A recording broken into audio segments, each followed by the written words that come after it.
तो जो क्वेश्चन का लेवल होगा वो बहुत ही जबरदस्त होगा।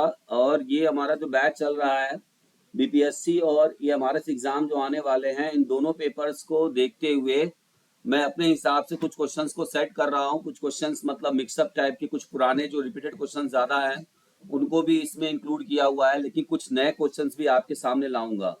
तो आई होप कि आप लोग लास्ट में जरूर बताइएगा कि कैसा आपको ये लगा, क्वेश्चंस के पैटर्न कैसे लगे आपको, अच्छे लगे या किस प्रकार के और होने चाहिए। तो जो भी सजेशन होगा वो सभी आपका लिया जाएगा। तो शुरू करते हैं अपनी क्लास।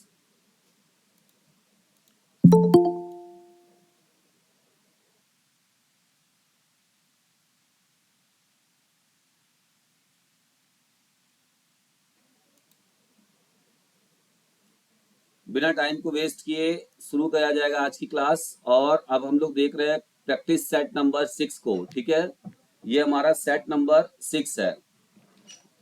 ठीक है, तो सेट नंबर 6 में हमें क्या ध्यान देना है इस चीज के। चलिए हम लोग स्टार्ट करेंगे। सबसे पहला आपके सामने जो क्वेश्चन है वो देखिए कौन सा क्वेश्चन है।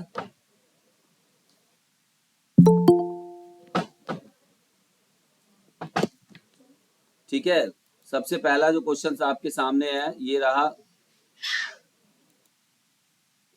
सबसे पहले हम लोग बात करेंगे, क्वेश्चन हमारा है एक मिनट पेन ले लूं मैं। हाँ ठीक, तो स्टार्ट करेंगे प्रैक्टिस सेट नंबर 6। इससे पहले मैंने 5 सेट करा चुके हैं। जिन लोगों ने नहीं देखे हैं वो यूट्यूब पे जाकर देख सकते हैं। ठीक है, अभी ये कोर्सेज चल रहा है तो 5-6 सेट आपका यूट्यूब पे जाएगा, जनरल है, सभी को लिंक मिलेगा। लेकिन कुछ दिनों के बाद, क्योंकि ये आपका 17 तारीख तक, जब तक आपका एमआरएस का पेपर नहीं हो जाएगा तब तक ये डेली 100 क्वेश्चन लाइव क्लास में सॉल्व करेंगे। लाइव क्लास में सॉल्व करने का फायदा आपको ये मिलेगा कि जो भी डाउट्स होंगे आपके ना वो क्लियर हो जाएंगे। ठीक है, जो भी आपके डाउट्स वगैरह रहेंगे वो सारे क्लियर हो जाएंगे। तो सबसे पहला है, फॉर अ बेली डांसर, कोई एक बेली डांसर होता है तो वो डांस करते हुए अपने किस टो पर खड़ा होगा। जो टो पे खड़ा होता है तो वो टो का पोजीशन क्या कहा जाएगा, ईवर्ट, इनवर्ट, प्लांटर फ्लेक्शन या डॉर्सी फ्लेक्शन। सी प्लांटर बहुत अच्छे, तो इसका ऑप्शन नंबर सी सही हो जाएगा, प्लांटर फ्लेक्शन। ठीक है, क्योंकि एड़ियों को नीचे की तरफ करते हैं। एक बात आप सुनिएगा, कभी कभी हमें मतलब थोड़ा सा क्या होता है, कंफ्यूजन होता है। हम कभी कभी भूल जाते हैं कि डॉर्सी फ्लेक्शन और प्लांटर फ्लेक्शन में क्या बेसिक डिफरेंस है। देखिए डॉर्सी से डी वर्ड आ रहा है तो डाउन होगा, तो ये अपोजिट आपको याद रखना है कि डाउन वाला अपवर्ड मूवमेंट, यानी कि जब हम अपने टो को ऊपर की तरफ उठाएंगे तो डी से डाउन नहीं करना है, इसका अपोजिट हमको रखना है याद। तो इस तरीके से भी याद कर सकते हैं। दूसरा क्वेश्चन हमारे सामने है। ठीक है, तो क्वेश्चन नंबर 2 है, द फंक्शन ऑफ मेलानिन। ये मेलानिन जानते हैं क्या होता है? जी मिनरल्स, माइक्रो मिनरल्स होता है। तो इन स्किन त्वचा का रंग निर्धारण करता है। ठीक है, इसका मेलानिन, इसका जो मेन फंक्शन है वो क्या होगा हमारे स्किन में, आपको ये बताना है। ठीक है, सी होगा इसका। चलिए बताइए सभी लोग। नंबर सी सी ऑप्शन है सर। सी होगा sir. Protect the skin from the ultraviolet light. Very good, बहुत अच्छा आप लोग तैयारी किए हुए हैं। क्वेश्चंस देखिए नए आपको मिलेंगे और आपने देखा भी है। नेक्स्ट हम बात करते हैं, the volume of air moving in and out of the lungs during the typical breathing is known as. In out दोनों हो रहा है, इनहेल और एक्सहेल दोनों हो रहा है, तो इसको हम क्या कहते हैं? Simple breathing, tidal breathing. ठीक है, नेक्स्ट हम बात करेंगे। नेक्स्ट हमारा है, which of the following is truly called a machine for converting chemical energy into mechanical work? Lever. तो ये हमारा क्या हो जाएगा? लीवर कैसे होगा? मसल होगा। भैया आप जो एनर्जी आपका मसल से क्या करता है? मसल ही तो एनर्जी एटीपी को, मतलब जो आप एनर्जी लेते हो, केमिकल एनर्जी खाते हो एटीपी वगैरह, उसको कन्वर्ट करके काम कराता है। तो मैकेनिकल वर्क में आप काम कर रहे हो। लीवर जी कहाँ सर, पे जी पढ़े थे सर। आप लोग? नहीं सर, लीवर नहीं हो सकता सर। ठीक है, मसल इसका राइट आंसर है। आगे बढ़ेंगे। विच one is not the part of cranial bone, इनमें से कौन सा क्रेनियल बोन का पार्ट नहीं है? मैंडिबल मैंने पूछा है, नॉट है यहाँ पर। मैंडिबल होगा D option B B B जबड़ा जबड़ा तो आपका हो जाएगा मैंडिबल, ऑप्शन नंबर 20 करेक्ट। ठीक है, समझ गए? आइए नेक्स्ट क्वेश्चन नंबर 6 देखते हैं। क्वेश्चन नंबर 6 हमारा क्या है? क्वेश्चन नंबर 6 पूछा है how many bones are there in a thoracic region of the vertebral column. तो कितने बोन 12 होते हैं? 12 ऑप्शन नंबर 20 करेक्ट हो जाएगा क्वेश्चन नंबर 6 का। ठीक है, नेक्स्ट हम लोग बात करेंगे the amount of blood pump out by heart, ठीक है, पर मिनट। तो पर मिनट को हम लोग क्या कार्डियक बोलते हैं? Output. Option number cardiac output cardiac stroke बोलेगा। तो बस एक ही डिफरेंस है, पर मिनट और पर सेकंड नहीं, पर स्ट्रोक। ठीक है, तो उसको स्ट्रोक वॉल्यूम कहेंगे। दूसरी चीज है, कभी भी आपसे कार्डियक आउटपुट का फॉर्मूला पूछता है तो आप कैसे लगाएंगे? ठीक है, स्ट्रोक वॉल्यूम गुणे कार्डियक आउटपुट। तो स्ट्रोक वॉल्यूम गुणे heart rate HR into stroke volume. ठीक है, ये फॉर्मूला भी याद रखिएगा, एक जगह पूछा हुआ क्वेश्चन है ये। ठीक है, आगे बढ़ते हैं नेक्स्ट की तरफ। नेक्स्ट हमारा है क्वेश्चन नंबर 8। क्वेश्चन नंबर 8 क्या बोल रहा है यहाँ पे? Largest muscle in the human body is, तो आपका कौन सा हो जाएगा? मैक्सिमस ये देखिए, ये वाला है। उसमें सार्टोरियस नहीं दिया, बड़ा आप लोग सार्टोरियस कहते थे। अभी ऑप्शन में से छाटिए। ए हो जाएगा मैक्सिमस ग्लूटियस ये वाला है। ग्लूटियस यही होगा सर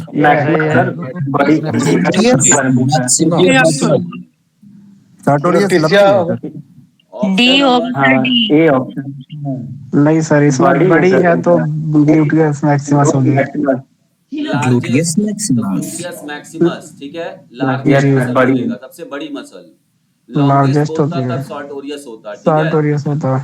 नेक्स्ट है one complete heart beating consisting of one systole and one diastole last for, तो कितने सेकंड? 0.8 सेकंड। तो ऑप्शन नंबर बी। सभी लोग देखिए, मत बोलिए मत, सुनते जाइए, कॉपी पे नोट करते जाइए, वहीं आंसर दीजिए। ऐसे रहने खराब हो जाएगा क्लास। कोई अगर रिकॉर्डिंग देखेगा बाद में तो उसको भी डिस्टरबेंस हो जाएगा। प्लीज आप लोग, हाँ, माइक बंद कर लीजिए। जी सर, यही तो होता है उसमें। जो डाउट होगा वहां पर बात करिएगा। ठीक है, तो आप लोग अपने से भी लगाते जाइए और कॉपी पे नोट करते जाइए। लास्ट में बताइएगा कितना आपका सही हुआ। तो 9 नंबर का क्वेश्चन, ऑप्शन नंबर 20 करेक्ट हो जाएगा। ठीक है, आगे बढ़ेंगे। Next question, the study of cells is known as, तो स्टडी ऑफ सेल्स को हम लोग कहते हैं साइटोलॉजी। ठीक है, option number C is correct. Mike बंद कर लीजिए भैया। नेक्स्ट है zero transfer is otherwise known as, zero transfer को और किस नाम से जानते हैं? जस्ट 1 मिनट, ये थोड़ा सा बैटरी खराब।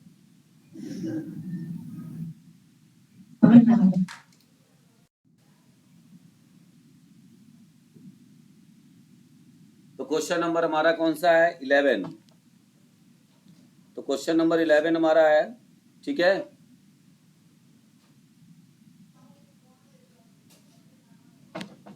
तो इसको हम लोग किस नाम से जानते हैं? जीरो ट्रांसफर को और किस नाम से जाना जाता है? तो neutral transfer, option number A is correct. ठीक है, इसका जो हो जाएगा option number A is correct. Next है एक्सटिंक्शन इज, एक्सटिंक्शन क्या होता है? विलुप्त होना क्या है? ठीक है, टेम्परेरी होगा क्या? परमानेंट होगा। ठीक है, ऑप्शन नंबर बी इसका करेक्ट है। नेक्स्ट हम बात करेंगे द पनिशमेंट इज द, किस प्रकार की ये रिइंफोर्समेंट है? अपोजिट है, प्रिंसिपल है, बेसिस है या इक्विवेलेंट होता है? पनिशमेंट एक रिइंफोर्समेंट थ्योरी के अंदर आता है। आप जानते होंगे अवार्ड और पनिशमेंट एक रिइंफोर्समेंट थ्योरी है। ठीक है, अपोजिट ये थ्योरी क्या कहलाती है? किस आधार पे है। दंड मजबूती मतलब ये पनिशमेंट इज द किस प्रकार का आप बोलेंगे, ठीक है। तो इसका थॉर्नडाइक का नियम है। थॉर्नडाइक का तो पनिशमेंट, ये थॉर्नडाइक का नियम कहाँ है? रीइंफोर्समेंट थ्योरी वो है, थॉर्नडाइक का है नहीं। स्किनर का है। करिए। स्किनर का। तो ये अपोजिट होगा, ठीक है। अपोजिट टाइप का punishment is the opposite of reinforcement. Reinforcement का अपोजिट होता है, मतलब एक निगेटिव होता है और एक पॉजिटिव होता है। यानी कि जब हम किसी का रीइंफोर्समेंट यानी कि उसको मोटिवेट करते हैं, मतलब कोई उसको सिखाने के लिए, तो निगेटिव में क्या देते हैं, निगेटिव एक होता है और एक होता है पॉजिटिव। तो अवार्ड देंगे तो पॉजिटिव इफेक्ट होगा और पनिशमेंट देंगे तो नेगेटिव इफेक्ट होगा। तो यहाँ पर अपोजिट इफेक्ट होगा पॉजिटिव का, ठीक है। ये चीज यहाँ बता रहा है। Skinner box is also known as, जो स्किनर थे, देखिए इन्होंने बीएफ स्किनर नहीं दिया है, ये रीइंफोर्समेंट थ्योरी आप लोग बोल थॉर्नडाइक नहीं है। तो Skinner box is also known as, Skinner के बॉक्स को क्या नाम से जाना जाता था? ऑपरेंट चैम्बर का ऑपरेंट चैम्बर। ये ऑप्शन नंबर 20 करेक्ट है। नया क्वेश्चन मिला? Yes sir. जी सर। है जी जी। जी सर। इस तरह से क्वेश्चंस देखिए, सिर्फ वही रटे रटाए रट्टा मारोगे, तोता बनोगे तो फिर नौकरी दो नंबर से निकल जाती है हाथ से। जी सर। तो थोड़ा सा कॉन्सेप्ट भी रखो आप, थ्योरी के साथ रटना भी जरूरी है। कुछ चीजों को तो बिना रटे नहीं आएंगी। जैसे जो रटने वाली चीजें हैं उसको रटिए, जो समझने वाली चीजें उसको समझिए। नेक्स्ट हमारा है question number 15, which is not the part of learning curve. इनमें से लर्निंग कर्व का पार्ट कौन सा नहीं माना जाएगा? डी। टर्मिनल, अच्छा स्पर्ट या इस इनिशियल? सर इस डी पर इस पार्ट।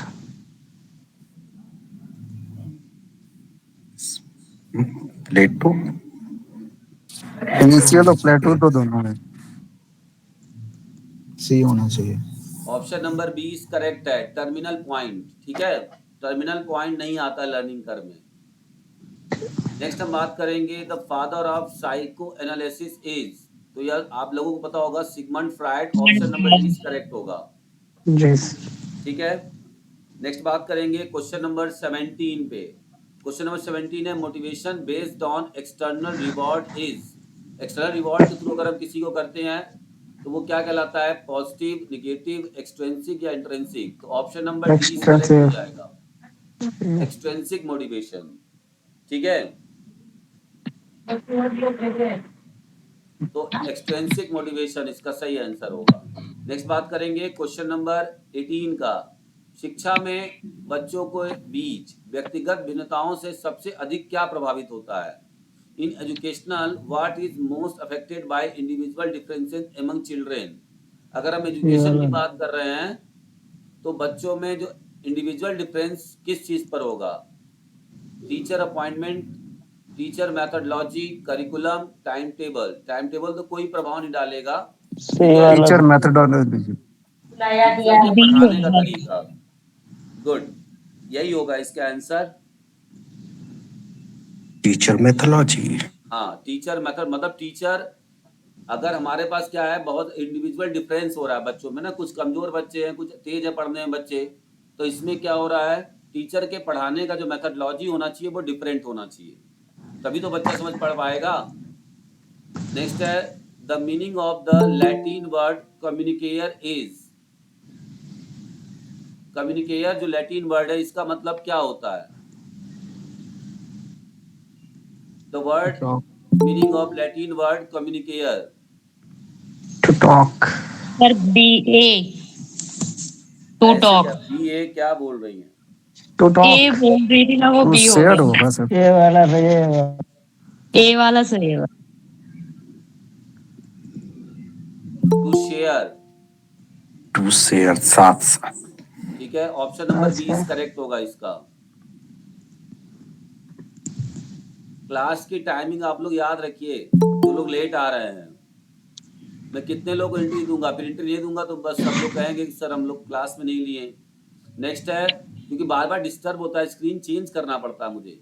नेक्स्ट है, it refers to the art और क्राफ्ट। हम अगर आर्ट और क्राफ्ट को लर्न कर रहे हैं, ठीक है, responding to our educational need. अगर आर्ट एंड क्राफ्ट की बात की जाए, ठीक है, यह हमारी शैक्षिक आवश्यकताओं को पूरा करने के लिए कला या शिल्प को संदर्भित करता है, तो वो क्या कहलाएगा?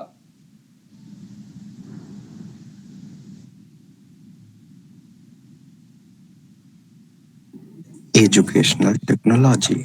Option number C, educational technology. ठीक है, option number C is correct होगा। नेक्स्ट बात कर लेते हैं, what is the main difference between educational technology and technology in education.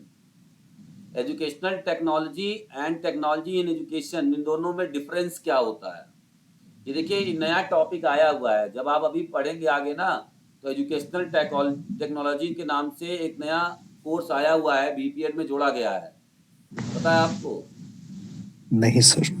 तो ये नया आया है, एजुकेशनल टेक्नोलॉजी के नाम से नया कोर्स, तो नया हमारा आया है करिकुलम, तो उसमें थोड़ा बहुत वहां से भी क्वेश्चंस बनाया है मैंने, तो इसको आप देख सकते हैं।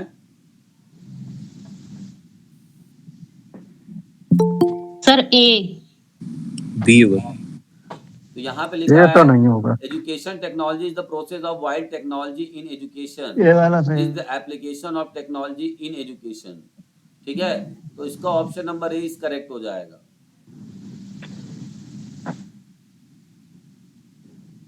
नेक्स्ट बढ़ेंगे आगे की तरफ। नेक्स्ट है, ICT is an abbreviated from. ICT का फुल फॉर्म क्या होता है? इंफॉर्मेशन एंड कम्युनिकेशन टेक्नोलॉजी, यही होगा। कंटिनेंटल, ये क्या लिखा है, आधा अच्छा यहाँ, ये वाला सही है। Communication, information technology, interconnected technology. A option number sir A. C वाला सही है। ए सही होगा, सी कैसे सही होगा? कंप्यूटर टेक्नोलॉजी नहीं होगा। आईसीटी का मतलब होता है कम्युनिकेशन, मतलब आप चीजों को कम्युनिकेट, जैसे कि आपको कोई चीज खोजना है, इंफॉर्मेशन निकालना है, तो आप कम्युनिकेट करेंगे, गूगल पे सर्च करेंगे तो गूगल से जवाब मांगेंगे, तो कम्युनिकेट करेंगे, उससे बात करेंगे कि मुझे ये चीज चाहिए, तब ना वो ला कर देगा, वो होता है आईसीटी। समझ में आ रही बात?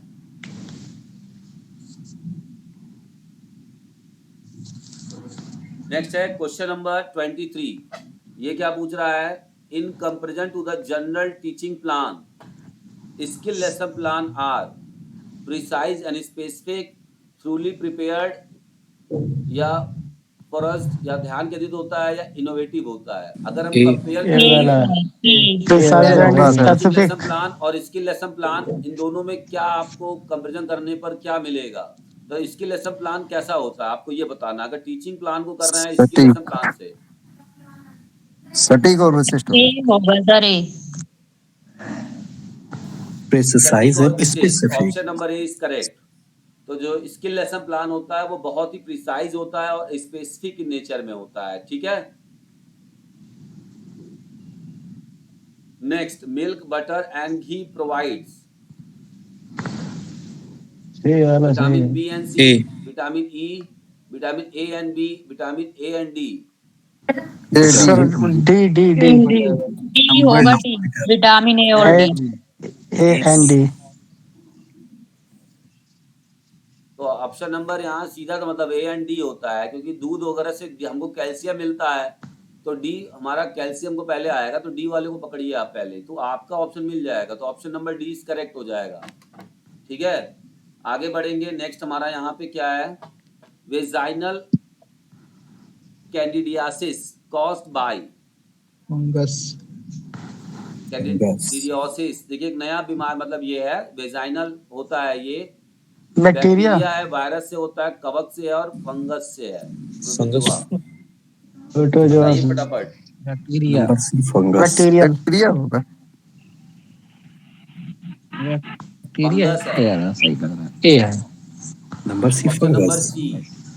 ठीक है, ये वाला सही है। अरे भैया सी बोल रहे सही है, ये अपने मन से क्यों बोल रहे सही है? कंफ्यूज किसी को मत करिए। सर बीच में मत बोलने दीजिए ना प्लीज। हाँ हाँ, मत बोलिए भाई, आप लोग बोल तो रहे, माइक बंद कर लीजिए, नहीं कंफ्यूजन हो जाएगा। नेक्स्ट हमारा कौन है सर बोलने लगता है? Which statement is true. ठीक है, which statement is true biomedical concept. अगर बायोमेडिकल कॉन्सेप्ट से देखा जाए तो कौन सा कथन इसमें से सही है, आपको ये बताना है। ठीक है, फटाफट पढ़ेंगे हम लोग। माइक बंद करिए। Doctor repair machine, doctor repair human body, human repair body और own self, human repair its environment. अगर हम बायोमेडिकल कॉन्सेप्ट की बात करें तो इसमें से आपको कोई बताना मैथ है। है। ठीक है, सर प्लीज माइक ऑफ कर दीजिए। ये सन्नो जो भी है माइक बंद करने है अपना।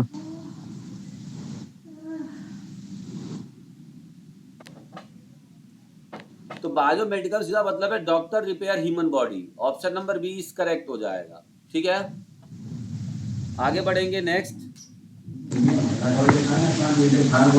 हमारा है विटामिन B3 किस और नाम से जाना जाता है? नियासिन। मैसिन, बी। राइबोफ्लेविन या पैराडॉक्सिन? नियासिन। यहाँ पर एक चीज दिक्कत है, राइबोफ्लेविन। यहाँ पे मैसिन नहीं, राइबोफ्लेविन कैसे हो जाएगा? अरे सर मत बोलने सर दीजिए बीच इसमें में। नियासिन है ही नहीं तो बीच में सर बोल बोल के दूसरों को डिस्टर्ब क्यों करता है? सर बीच में प्लीज सर नहीं बोलने दीजिए, प्लीज रिक्वेस्ट है सर, डिस्टर्ब हो जाते हैं। ऑल म्यूट कर लीजिए सभी लोग। सर आप ही कर दीजिए, बेटर रहेगा।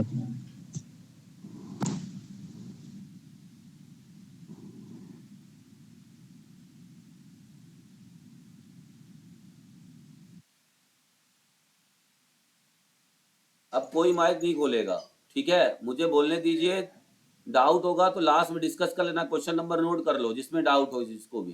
ठीक है, तो यहाँ पर शायद टाइपिंग में मिस्टेक है, तो B3 को हम नियासिन कहते हैं। ठीक है, नियासिन होगा या मैसिन लिखा हुआ है, यहाँ पर नियासिन होगा। ऑप्शन नंबर बी इसका करेक्ट होगा। समझ रहे हैं?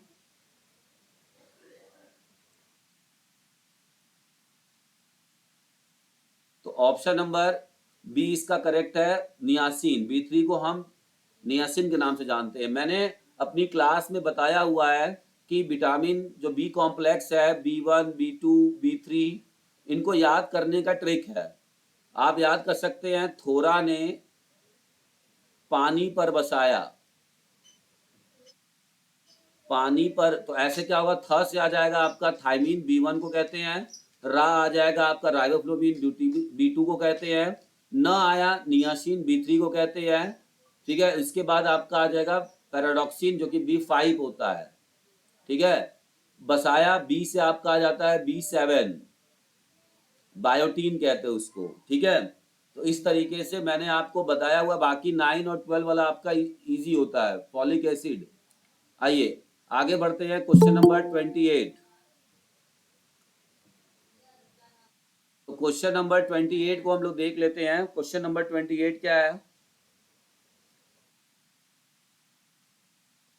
क्वेश्चन नंबर 28 हमारा है कि निम्नलिखित में से कौन सा स्कूल शास्त्र कार्यक्रम के अंतर्गत नहीं आता है? स्वास्थ्य रिकॉर्ड रखना, रोगों को नियंत्रण करना, स्वास्थ्य शिक्षा या स्वास्थ्य निरीक्षण?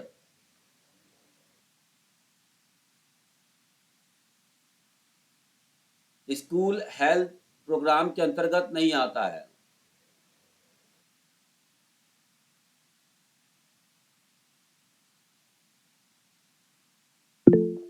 तो इसका हो जाएगा option number B is correct, रोगों को नियंत्रण करना। ठीक है, ये स्कूल के द्वारा नहीं किया जाता है। ठीक है, ये आपका कौन से आता है? कम्युनिटी हेल्थ के अंदर आता है, जो सरकार करती है रोगों को नियंत्रण। अगर कोई जैसे कोरोना आ गया था तो क्या स्कूल के द्वारा आता है? ये नहीं। ठीक है, नेक्स्ट हमारा है कि शरीर के लिए संतुलित आहार में कार्बोहाइड्रेट, प्रोटीन और वसा का आवश्यक अनुपात होना चाहिए। तो यहाँ पर 4:1:1 होना चाहिए। ठीक है, तब ये इसका राइट आंसर हो जाता। तो ऑप्शन नंबर इसका डी जो होगा वो करेक्ट हो जाएगा। Question number 29। ठीक है, क्वेश्चन नंबर 29 को हम लोग 4:1:1, 4:1:1। ठीक है, ये हमारा करेक्ट है 29। नेक्स्ट बात करेंगे host defence is a post of which nutritional statement. Host defence, मेजबान रक्षा किस पोषण मूल्यांकन का पद होता है?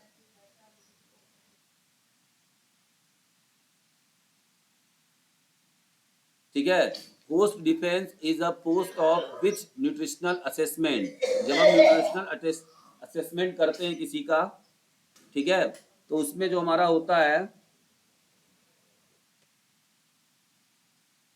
तो ये हमारा कौन सा माना जाएगा?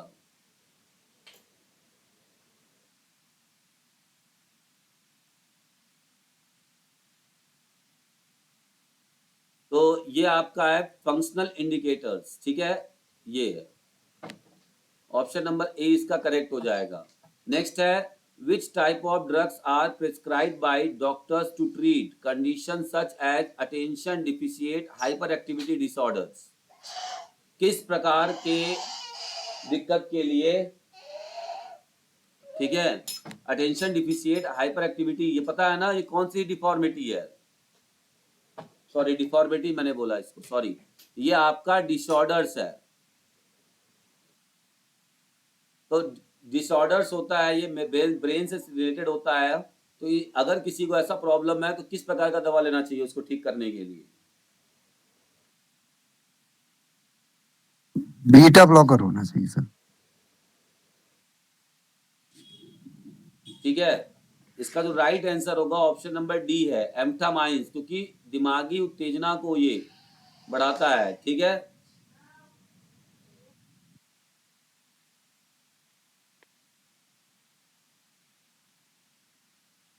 आगे बढ़ेंगे नेक्स्ट क्वेश्चन में। यहाँ पे हमारा बोल रहा है goitre and the enlarge thyroid gland are mainly diagnosed in patient with deficiencies of which of the following minerals. तो गोइटर का जब बड़ा हो जाता है थायराइड ग्लैंड, ठीक है, उसको डायग्नोस करने के लिए हमें किसका इस्तेमाल करना चाहिए? तो यहाँ पर आयरन कि आयोडीन? आयोडीन होगा सर। हाँ, अरे हम बता रहे भाई, आयोडीन। ठीक है, इसका जो राइट आंसर होगा आयरन, अरे सॉरी आयोडीन होगा। ठीक है, नेक्स्ट हमारा यहाँ पे है question number 33, which of the following disease is caused by protein deficiency. तो इसका जो राइट आंसर होगा kwashiorkor, option number B is correct. ठीक है, नेक्स्ट है in how many sports event were the contest organise at the first modern Olympic games. पहला modern Olympic games जो हुआ था 1986 में, सॉरी यहाँ 96 होगा, गलत आ गया प्रिंटिंग, 1996 में। एक मिनट, यहाँ पे कुछ मुझे गड़बड़ लग रहा है सर। पहला पूछ रहा है, पहला आधुनिक ओलंपिक 1896 होगा। 1896 होगा सर। हाँ, यहाँ गलती हो गया, कोई नहीं। तो इसमें आपको बताना है कि कितने इवेंट्स हुए थे। ठीक है, कितने इवेंट्स खेले गए थे आपको ये बताना है।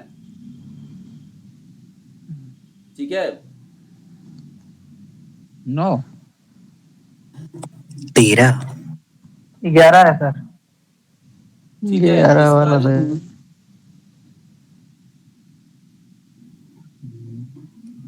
13 होगा सर।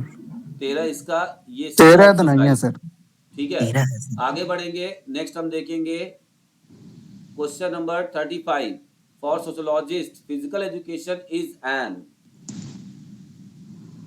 अगर हम सोशियोलॉजिस्ट की बात करेंगे तो physical education is an life time education, moral education, education for body या वैल्यू बेस्ड एजुकेशन। तो ऑप्शन नंबर डी इसका करेक्ट हो जाएगा। अगर सोशियोलॉजी की भाषा में बात की जाए तो एजुकेशन वैल्यू बेस्ड होना चाहिए, उसका सामाजिक मूल्य निकलना चाहिए, मूल्य आधारित होना चाहिए। ठीक है, आगे बढ़ेंगे क्वेश्चन नंबर 36। क्वेश्चन नंबर 36 हमारा क्या है?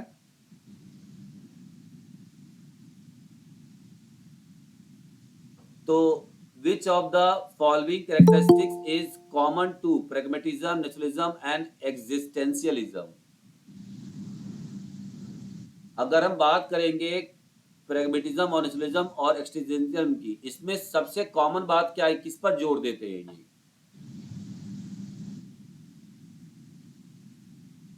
तो इसका जो राइट आंसर होगा ऑप्शन नंबर 20 करेक्ट हो जाएगा। ठीक है, एम्फेसिस व्यक्ति पर जोर देते हैं।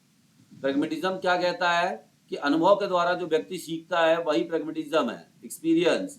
निज्म क्या कहता है कि इन्वायरमेंट में छोड़ दो किसी भी व्यक्ति को, फ्री छोड़ दो, किसी प्रकार का कोई बाउंडेशन, तो वो खुद ब खुद चीजों को सीखने लगेगा, है ना। तो ये जो है ये ह्यूमन पर ज्यादा, इंडिविजुअल पे ज्यादा फोकस करते हैं, ठीक है। ऑप्शन नंबर बी करेक्ट हो जाएगा। Question number 37,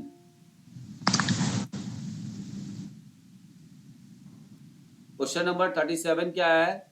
the aim of education according to the sociological point of view. अगर आप सोशोलॉजिकल पॉइंट ऑफ व्यू से देखेंगे तो एजुकेशन का एम क्या होता है? Development of child, education of child, socialisation of the child, या साइंटिफिक स्टडी। देखिए ये तो नहीं होगा, क्योंकि पहले जो आपको मिलता काटते चले जाइए। जब आपको ऐसे क्वेश्चंस आते हैं जिसमें आपको लगता है कि आपको थोड़ा दिक्कत क्रिएट कर रहा है, तो उसको आप काट दीजिए। तो इसका जो राइट आंसर होगा that is option number C, socialisation of the child, ठीक है। नेक्स्ट है, what is the philosophy of physical education programme. Physical education programme की जो फिलॉसफी है वो किस पर आधारित होती है, आपको ये बताना है। इजी क्वेश्चन है, ये आप लोगों ने लगाया भी होगा, ठीक है। तो that is pragmatism, option number B is correct हो जाएगा इसका। नेक्स्ट है, डिस्टेंस इज, डिस्टेंस क्या होता है? स्केलर होता है, वेक्टर होता है, सेम एज डिस्प्लेसमेंट होता है, measured in metre second, metre per second. तो ये आपको बताना है, बहुत ही आसान है ये क्वेश्चन। देखिए ये हम लोग जब पढ़ेंगे तो उसको हम लोग जरूर देखेंगे कि स्केलर क्वांटिटी क्या है, कौन सी चीज़ों को स्केलर में रखेंगे, किसको हम रखेंगे, ठीक है।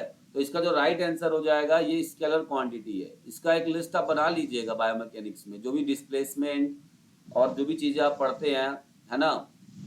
नेक्स्ट हमारा है, study of muscle is called, तो इसको हम लोग मायोलॉजी कहते हैं। Option number C is correct हो जाएगा क्वेश्चन नंबर 40 का।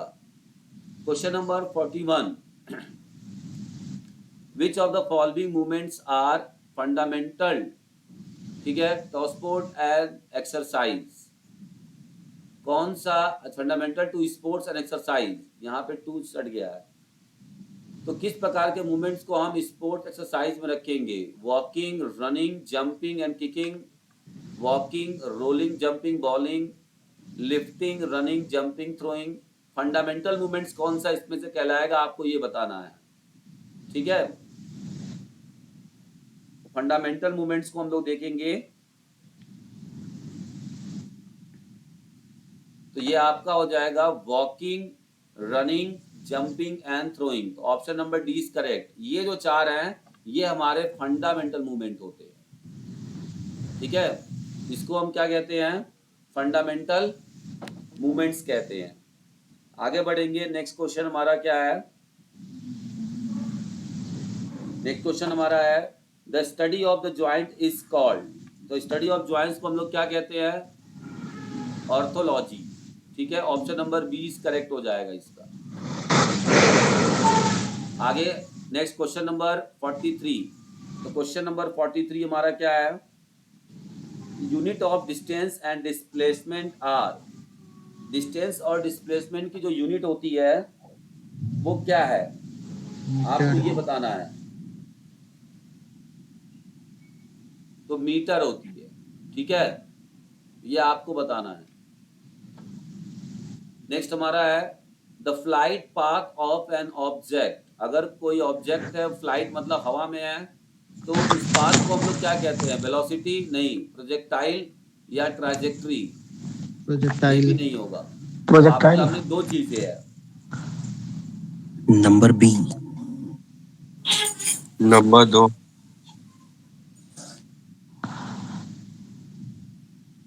तो ये आपका ट्राजेक्ट्री होगा, ठीक है। प्रोजेक्टाइल मतलब क्या है? देखिए जब वो कोई चीज वस्तु हम ऐसे फेंकते हैं और कहीं भी जाएगी, नीचे आएगी, तो ये जो पूरा पाथ बना रही है वो हमारा प्रोजेक्टाइल है।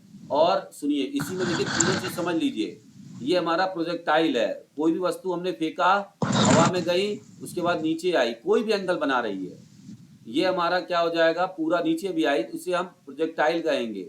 और अगर ठीक है ऊपर फेंक रहे हैं, जाते वक्त हमारा जो एंगल बनता है ये हमारा क्या हो गया, ट्राजेक्ट्री। और अगर परफेक्ट एंगल बनाएगा तो यही हमारा पैराबोला है। परफेक्ट 45 डिग्री का एंगल बनता है तो ये क्या हो जाता है, ये हमारा पैराबोला है। नेक्स्ट हम बात करेंगे आगे, हमारा अगला क्वेश्चन है, while doing push-ups which of the following are prime mover muscles are at work। अगर हम पुशअप कर रहे हैं तो हमारा सबसे मुख्य मसल कौन सा माना जाएगा, डेल्टोइड, ऑब्लिक मसल, ट्रेपेजियस या पेक्टोरियस मेजर। ठीक है,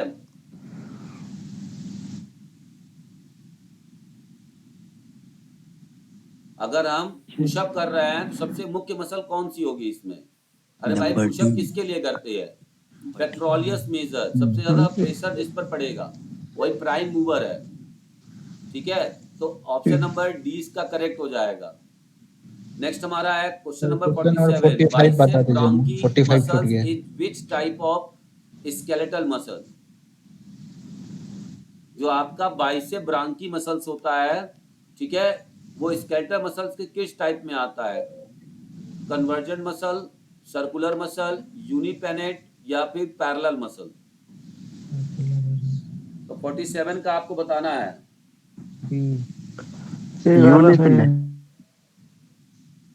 पैरेलल मसल। ठीक है, ऑप्शन नंबर डी इसका करेक्ट हो जाएगा। नेक्स्ट हम बात करेंगे, where in human body we will find the pivot joint. तो option number C is correct है, गर्दन में हमारा पिवट ज्वाइंट होगा। सर क्वेश्चन 45 बताइए ना, छूट गया है। 45 यस सर। तो पैराबोला में क्या होगा, पैराबोला ट्राजेक्ट्री, पैराबोलिक ट्राजेक्ट्री में क्या होगी, हॉरिजॉन्टल, सी होगा इसका। ठीक है, नेक्स्ट है, देखिए कैसे सी होगा इसको जान लीजिए। मैंने बताया था ना कि परफेक्ट बोला पैराबोला कब होगा, जैसे हमने यहाँ से थ्रो किया और परफेक्ट 45 का एंगल बना के जा रहा है, तो इन दोनों के बीच का क्या बने, मतलब कि कितने यहाँ पर रिलीज किया, यहाँ पर ये इसका फिनिशिंग पॉइंट था, तो ये क्या हो गया, कौन सा ये रेंज बना रहा है, तो हॉरिजॉन्टल बना रहा है। ठीक है, आइए आगे बात करेंगे। Next, which of the following is against the principle of organisation. Organisation principle के अगेंस्ट मतलब अगर उसके अपोजिट में बात कर रहा है, तो proper decentralisation, proper communication, overlapping of authority, delegation of power, ये आपको बताना है। ठीक है, तो इसका जो राइट आंसर हो जाएगा option C. Option C, overlapping of authority, option number C is correct. Next हमारा है question number 50, controlling as a function of management generally refers to. प्रबंधन के एक समारोह के रूप में नियंत्रण आमतौर पर संदर्भित करता है। आपको कंट्रोलिंग बताना है कैसे होता है, सरप्रेसिंग आइडियाज के through, guiding faculties member, discipline student या एजर्टिंग द इन्वायरमेंट, आपको ये बताना है। ठीक है, एक मिनट।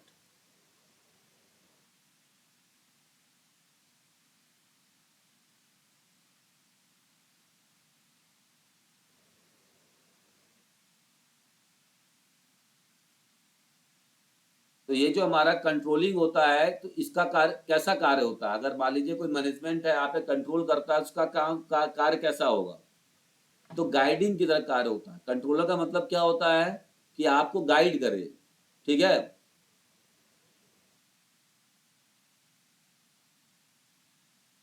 नेक्स्ट हम लोग बात करेंगे, management of an organisation is often compare to a well oiled machine, hub of administration. Management किस प्रकार का ऑर्गेनाइजेशन होता है, a complicated organism, brain of the human body. Brain of the human body होगा, ये तो होगा ही नहीं, फिर कैसे हम निकालेंगे, ये हब हो जाएगा, हब ऑफ एडमिनिस्ट्रेशन हो जाएगा। हाँ, इसका जो राइट आंसर होगा that is option number B, hub of administration. ठीक है, नेक्स्ट हम बात करेंगे, scientifically principled management will ensure scientifically principled management will ensure, वैज्ञानिक रूप से सिद्धांतबद्ध प्रबंधन सुनिश्चित क्या करेगा? इक्विटेबल डिस्ट्रप्शन ऑफ रिसोर्सेज, संसाधनों का न्याय संगत वितरण, कम से कम स्थायी आधार पर योजना बनाएगा, यह हर किसी की क्षमता और दक्षता का विकास करेगा, संगठन में हर एक व्यक्ति की समृद्धि। ठीक है,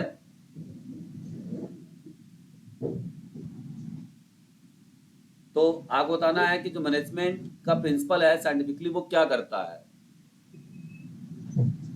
सी होगा सर। सी कैसे होगा? डी होना चाहिए sir. Option number C is correct है। ठीक है, सी। इसमें मैनेजमेंट के अंदर जितने भी मेंबर होंगे, मैनेजमेंट का ये होता है कि उसकी कार्य क्षमता में वृद्धि किया जाए, इसलिए तो आपको काम सौंपता है ताकि आपकी कार्य क्षमता का विकास हो पाए। The first step in planning process is, planning process, तो option number B is correct हो जाएगा, डिटर्मिनेशन ऑफ गोल। सबसे पहले हम लोग क्या करते हैं प्लानिंग में कि हमारा उद्देश्य क्या है ना, किस उद्देश्य से हम लोग यहाँ पे, किस उद्देश्य को पाने के लिए हम लोग आगे कार्य करेंगे। ठीक है, नेक्स्ट टाइम आ रहा the process of measuring progress, progress को मेजर करने के लिए, किसी की प्रगति को मेजर करने के लिए किस प्रकार का कार्य करना चाहिए? Evaluation, controlling, planning, budgeting. अरे भाई इवैल्यूएशन करेंगे ना प्रोग्रेस को मेजर करने के लिए, तो option number A is correct हो जाएगा। ठीक है, आगे बढ़ेंगे। नेक्स्ट हमारा है the last link of the sports management chain is, अगर स्पोर्ट्स मैनेजमेंट चैन का सबसे लास्ट लिंक देखा जाए तो कौन सा होता है? Control and evaluation, finance and budget, public relation या पर्सनल रिलेशन?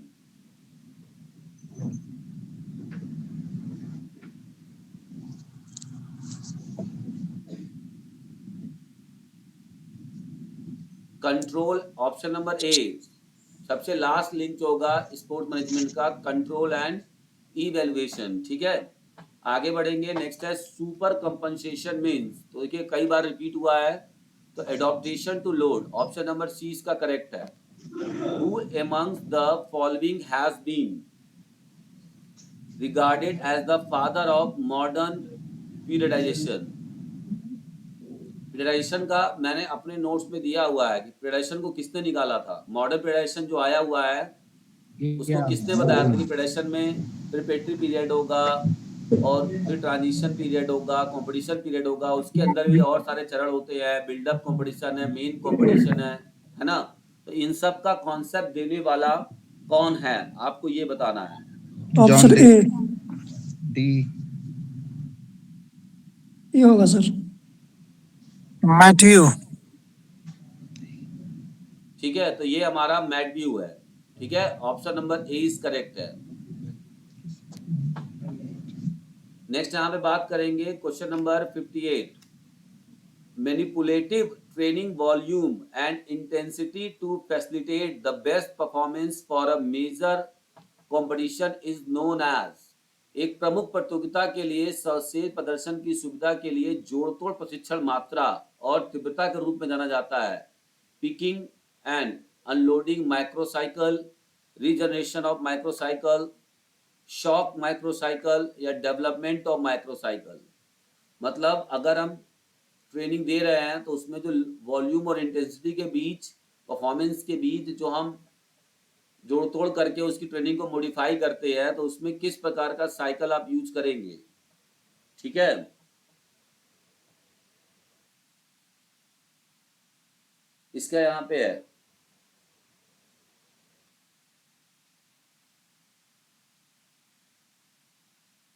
तो इसका जो राइट ऑप्शन होगा वो होगा regeneration of microcycle, option number B is correct हो जाएगा। नेक्स्ट हमारा है which one is not associated with the type of activities in training, इनमें से कौन सा, ठीक है, एक्टिविटीज की ट्रेनिंग नहीं मानी जाएगी, कौन सी प्रशिक्षण गतिविधियों में प्रकार से संबंधित नहीं है। Which of one is not associated with the type of activities in training, training, unloading, regeneration या टेस्टिंग, इनमें से कौन सा आपका ट्रेनिंग में, एक्टिविटीज में जब आप ट्रेनिंग देते हो तो उसका इस्तेमाल नहीं करते हो। 59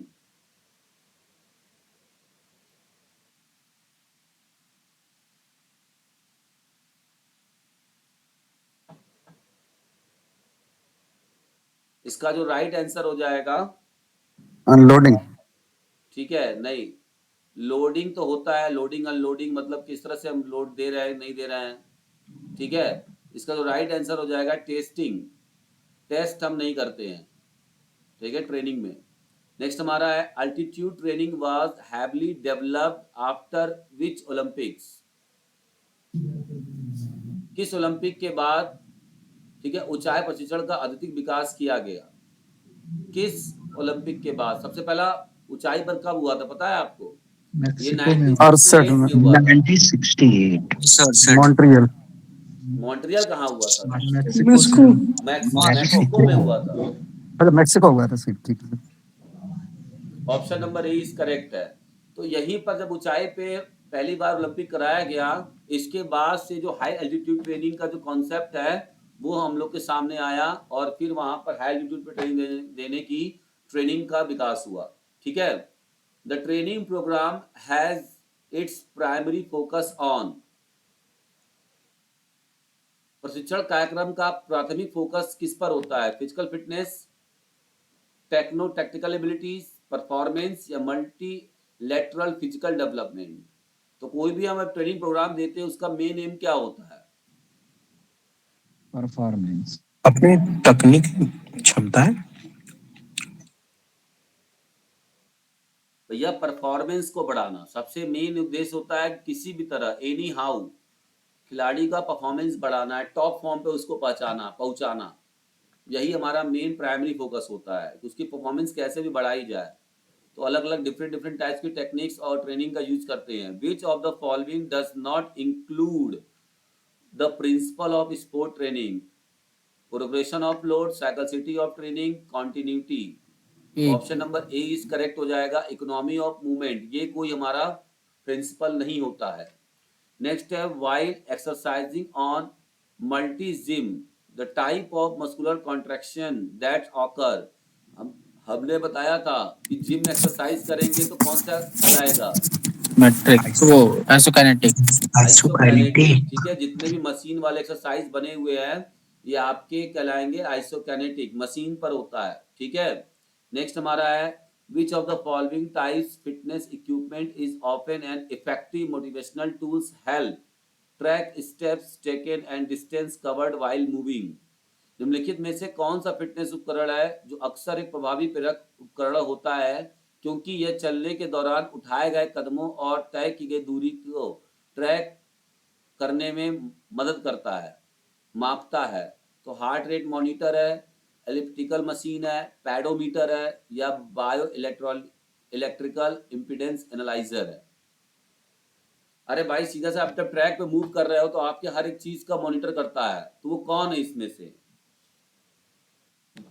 बताइए 64 का। Bio electrical. Option D sir. Sir sir C होगा, पेडोमीटर। ऑप्शन डी होगा सर। तो डी के साथ रहेंगे। अरे भैया सी है, पैडोमीटर, अब सी के साथ। ठीक है। पैडोमीटर ही तो आप जितना चलोगे बताता है कितना आप ट्रैक कर रहे हो, मूव कर रहे हो।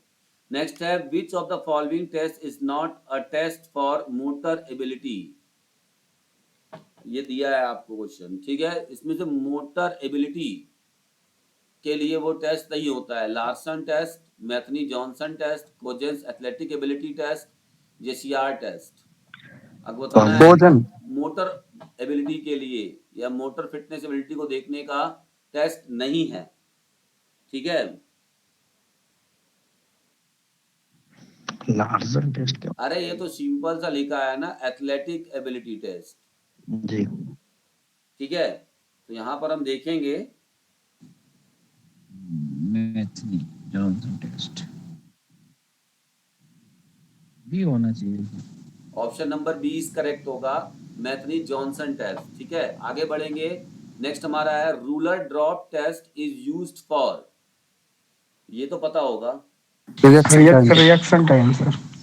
Reaction time. Option number B is correct, ठीक है। नेक्स्ट हमारा है AAHPER youth fitness test is meant for both boys and girls of. तो जो अपर फिटनेस टेस्ट बनाया गया था बॉयज एंड गर्ल्स के लिए वो कितने साल के लिए बनाया गया था फिटनेस चेक करने के लिए? 67 का आपको बताना है, ठीक है? नंबर 11 से 19 वर्ष। 11 से 19। 9 से 17 यूथ फिटनेस था ना भाई, ठीक है? 9 से 17 साल, ऑप्शन नंबर 20 करेक्ट होगा। नेक्स्ट है which scale is used for attitude measurement? Projective scale, Likert scale, ordinal scale और टेक्निकल स्केल। हालांकि ये आपका थोड़ा सा स्टैटिक्स का टॉपिक है, ठीक है? स्केल होता है, उसमें 4 तरह के स्केल बताए जाते हैं, नॉमिनल, ऑर्डिनल, ठीक है?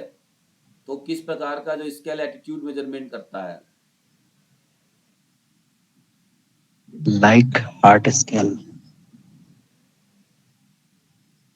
तो ये लाइकर्ट स्केल है, ऑप्शन नंबर 20 करेक्ट हो जाएगा। नेक्स्ट है consistency of the tester is called? ए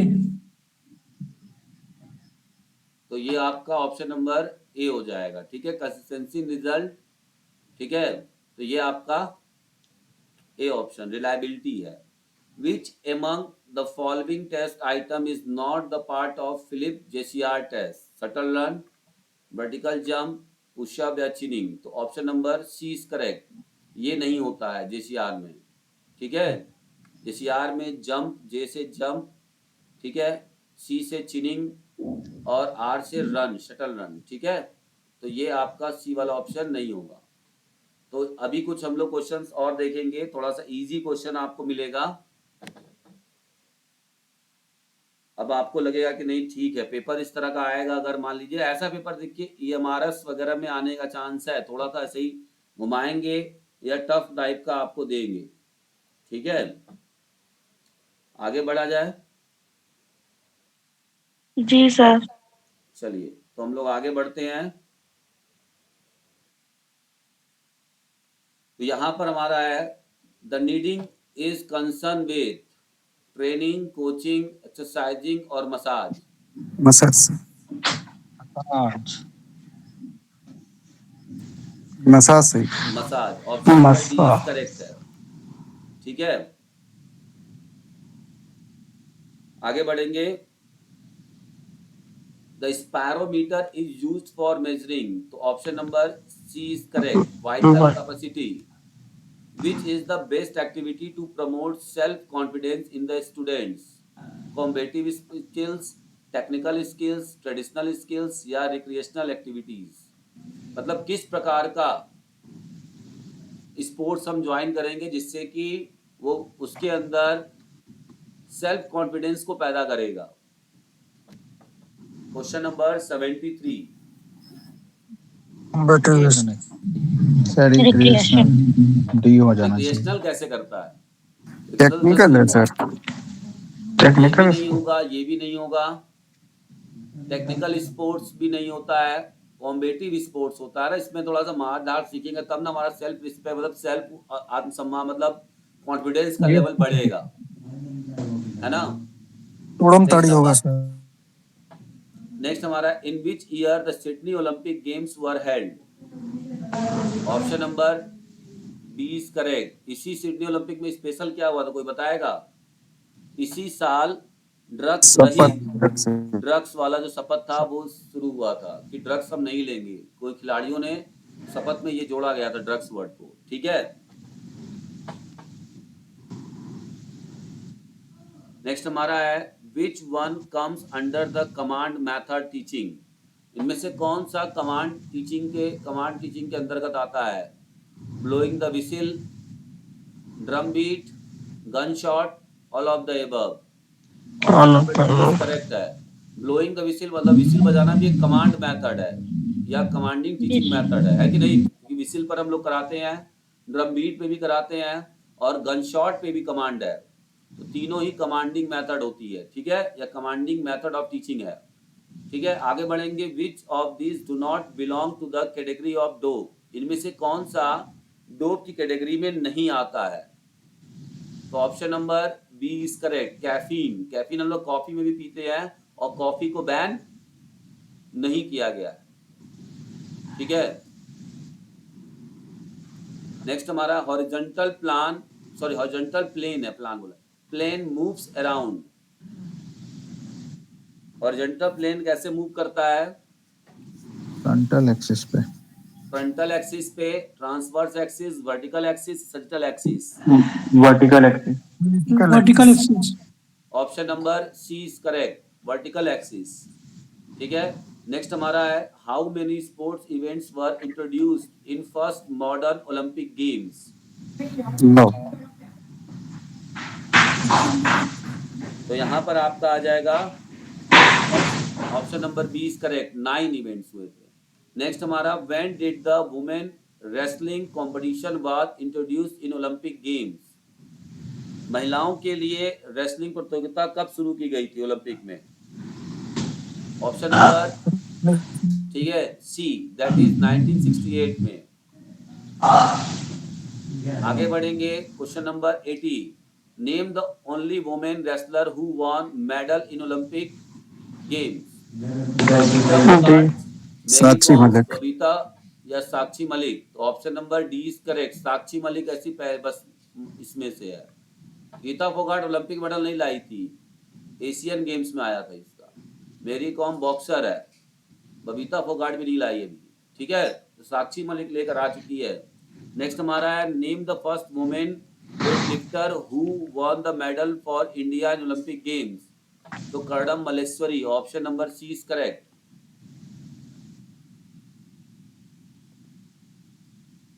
ठीक है, मीराबाई चानू भी है। दो ऑप्शन दिया हुआ इसमें, क्योंकि फर्स्ट नहीं बोला है। अच्छा, फर्स्ट बोला है, ठीक, सॉरी, फर्स्ट बोला है बोला है, पहला। तो ये ऑप्शन नंबर सी सही हो जाएगा। नेक्स्ट है the science that studies motion, biomechanics, movement science, anatomy and biochemistry. तो option number B is correct, biomechanics. ठीक है, क्योंकि यहाँ किन्सेलॉजी नहीं है तो ये आपको कहलाएगा।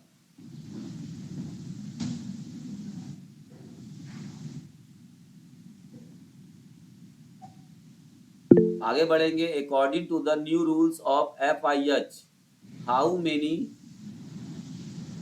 Quarters are there in a hockey match? तो 4 क्वार्टर्स होते हैं अब हॉकी मैच में। FIH के न्यू रूल से कितने क्वार्टर होते हैं? 4।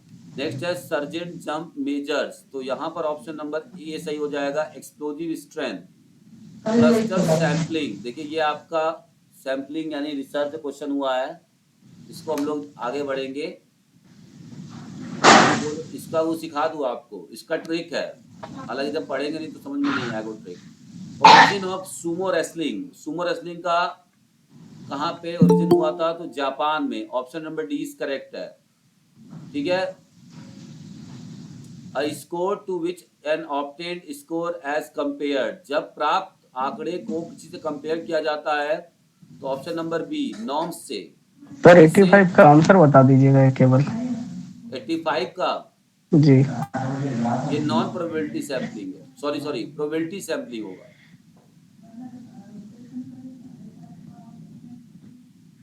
ठीक है, in order to train abdominal muscles we need to flex, उदर की मांसपेशियों को विकसित करने के लिए मोड़ना पड़ेगा। अगर हम एब्डोमिनल की मसल्स को फ्लैक्स करना चाहते हैं तो हमें कैसे, क्या मोड़ना पड़ेगा? नी को, शोल्डर को, हिप को, या none of these? Hip joint. तो option number C is correct है। नेक्स्ट हमारा how many number of hole are in a full length of golf field? Golf field में जो होल होता है वो टोटल कितना होता है? 18 सर, 18 होता है सर। 18 सही है, ऑप्शन नंबर डी। ठीक है, आगे बढ़ेंगे। रसल लैंज वॉलीबॉल परीक्षण में निम्नलिखित परीक्षण है, क्या क्या होता है? सर्विंग एबिलिटी होती है, स्पाइकिंग होती है, ब्लॉकिंग या बॉलिंग एबिलिटी होती है। देखिए इसमें एक तो ये पता है बॉलिंग होती है सर रसल लैंज में, फर्स्ट एंड फोर्थ होना चाहिए। ठीक है, और ये होता है, ये दोनों जी। नहीं होता है। जी तो सर। 90 का आपका क्या हो जाएगा? Option number A, is correct. ठीक है, नेक्स्ट हमारा है school health services in India started in, option number 20 correct, 1909 1909 में शुरू किया गया था स्कूल हेल्थ सर्विस प्रोग्राम को। Which of the following somatotype has not been mentioned by Sheldon, तो option number A is correct, ओमोमार। ठीक है, alveoli is the part of, respiratory system. तो respiratory, option number C is correct. Next हमारा है single nelson is term associated with, Wrestling. में होता है ना, option number D is correct है। Ramanujan cup is associated with, Table tennis. Table tennis, option number B is correct. Structural and functional unit of life, Cell. Option number C. Next question number 97, dengue fever is caused by virus, parasites, bacteria या fungus, Virus. Virus. Option number A is correct, virus. Which of the following is the theory of aggression, insightful learning theory, ये नहीं होता। Play theory, ये भी नहीं है। Condition response theory, ये भी नहीं। इंस्टिंक्ट थ्योरी, ये सही है। ठीक है, ये आपको बताना है। जी sir. Option number D is correct हो जाएगा, इंस्टिंक्ट थ्योरी एग्रेशन में आता है। नेक्स्ट हमारा है presenting the task through introduction, presentation and practice, किसी विषय वस्तु का परिचय, प्रदर्शन और अभ्यास सुधार के माध्यम से कराना क्या कहलाता है? Deductive teaching, task through introduction, presentation और प्रैक्टिस। जैसे इसमें क्या है, सामान्य से विशिष्ट की ओर, पहले इंट्रोडक्शन देंगे, फिर उसका प्रेजेंटेशन देंगे, फिर उसकी प्रैक्टिस कराएंगे। तो सामान्य से विशिष्ट की ओर क्या कहलाएगा? जनरल टू स्पेसिफिक, या जनरल टू पार्टिकुलर, या पार्टिकुलर टू जनरल। सॉरी, यहाँ पार्टिकुलर टू जनरल आएगा, पार्टिकुलर टू जनरल आ जाएगा, तो पीजीआई इंडक्टिव हो जाएगा। Option number A is correct हो जाएगा। ठीक है,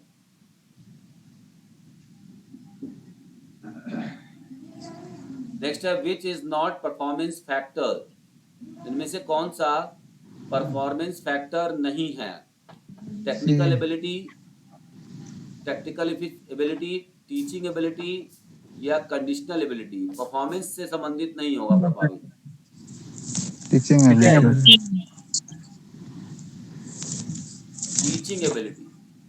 जब कोई खिलाड़ी परफॉर्मेंस देगा तो उसको टीचिंग एबिलिटी का बहुत ज्यादा प्रभावित, या परफॉर्मेंस से संबंधित नहीं है उसकी टीचिंग। उसको टेक्निकल काम आएगा, उसकी कंडीशनल एबिलिटी जो हमने तैयार किया उसको काम आएगा, ये काम नहीं आएगा, सी वाला ऑप्शन। ठीक है, तो ये आज आपके सामने 100 क्वेश्चंस का प्रैक्टिस सेट नंबर 6 था। इससे पहले जो लोगों ने 5 नहीं देखे हैं उसमें अच्छे क्वेश्चंस थे, वो भी आप देख सकते हैं। ठीक है, और किसी को अगर कोई क्वेश्चंस में डाउट है तो वो भी मुझे बता सकता है। और ये वाला जो प्रैक्टिस पेपर है आपको पीडीएफ के माध्यम से प्राप्त हो जाएगा। रेगुलर हम लोग ये क्लासेस EMRS एग्जाम तक चलाएंगे, 100 क्वेश्चंस डेली लाएंगे, कुछ अलग क्वेश्चन लाएंगे जो कि आपके नॉलेज को शेक करे। नॉलेज को शेक करने का मतलब क्या है पता है? मतलब जो आपने अभी तक फिजिकल में 2-4 किताबें पढ़ लेते हैं तो लोगों को लगता क्या है कि हमें बहुत कुछ आ गया है, अब हमें कोई दिक्कत नहीं है। लेकिन जैसे ही जब एग्जाम में जाते हैं तो फिर वहां पर उनको प्रॉब्लम होती है। कुछ ऐसे क्वेश्चंस आ जाते हैं जो कि थ्योरी डीप से पूछी जाती है, जो कि कॉन्सेप्ट से पूछे जाते हैं, तो वहां पर वो लोग फंस जाते हैं। ठीक है, तो इसीलिए क्वेश्चंस हर प्रकार के लगा के जाइए। आप सबसे पहले ये देखिए कि आप एग्जाम देने जा रहे हैं, तो एग्जाम जो ले रहा है, एग्जाम जो नोटिफिकेशन का अथॉरिटी है जिसने एग्जाम निकाला है, वो कौन सी एग्जाम निकाला है? स्टेट गवर्नमेंट निकाल रहा है कि सेंट्रल गवर्नमेंट निकाल रहा है? सेंट्रल गवर्नमेंट का पैटर्न थोड़ा सा अलग होगा, कॉन्सेप्चुअल बेस्ड होता है। स्टेट लेवल में 20% सिर्फ कॉन्सेप्चुअल होता है, बाकी आपका रिपीटेड क्वेश्चंस पे ज्यादा इफेक्ट डालते हैं। तो ये जो प्रैक्टिस सेट था इसमें कुछ रिपीटेड क्वेश्चंस भी थे, कुछ न्यू क्वेश्चंस भी आपने देखे होंगे, कुछ अच्छे क्वेश्चंस भी थे, तो सारे मिलाकर यहाँ पे कराया गया। क्योंकि ये जो मेन कॉन्सेप्ट है वो बीपीएससी और EMRS को क्रैक करने के लिए पढ़ाया जा रहा है। जो भी इसको ज्वाइन करना चाहता है 500 रुपीज़ फीस है, 1.5 महीने का पूरा कोर्स है, ठीक है, 1.5 महीने चलेगा और आप रेगुलर बैचेस में जुड़ जाएंगे। अभी 2-4 दिनों के बाद मैंने बताया था कि ये क्लासेस आपको इस तरह से दिखना और मिलना बंद हो जाएगा, ठीक है। चलिए तो फिर मिलते हैं नेक्स्ट क्लास में। Thank you very much.